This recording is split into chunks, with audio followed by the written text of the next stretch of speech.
The day started with me suffocating Emma, not in a malicious way, although the idea has crossed my mind, but in the way that involves sitting directly on her face until she acknowledges my superiority. At 5:03 a.m. I planted myself on her head and purred aggressively.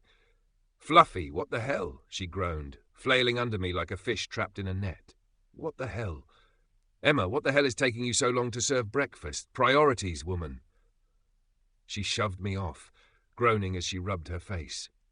"Fine, I'm up, but you're not getting your way next time." "Next time?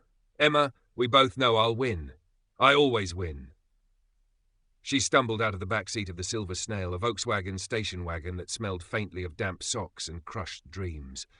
I followed her as she tried to stretch the stiffness from her back, muttering curses about how much she missed Vandalf the Grey. "Fluffy, remind me why I thought a station wagon was a good idea," she grumbled. "Because you thought saving money was worth sacrificing my comfort. Joke's on you, Emma.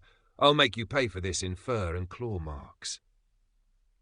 Our grand adventure began with Emma deciding we needed to explore the great outdoors.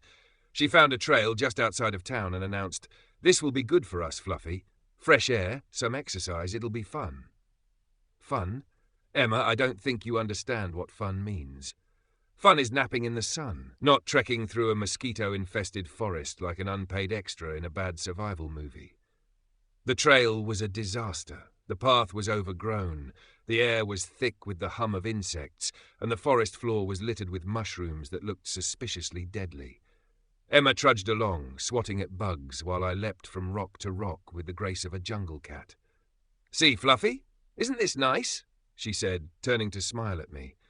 At that moment, her foot slipped on a muddy patch, and she landed face first in a puddle.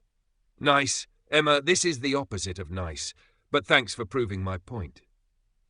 She sat up, covered in mud and leaves, glaring at me as if I had orchestrated the whole thing. "Don't look at me like that," she snapped. "Like what? Like I'm reconsidering my life choices? Too late for that, Emma."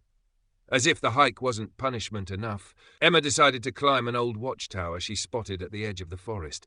The structure looked like it was held together by duct tape and hope, swaying slightly in the breeze. "This will give us a great view of the area," she said, already halfway up the rickety stairs. "Great view? Emma, the only view you're going to get is the ground rushing up to meet you when this thing collapses."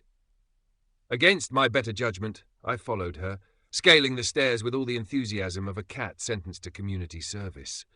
At the top, Emma gazed out over the landscape, her hair whipping in the wind. "It's beautiful," she said, her voice soft. I had to admit, she was right.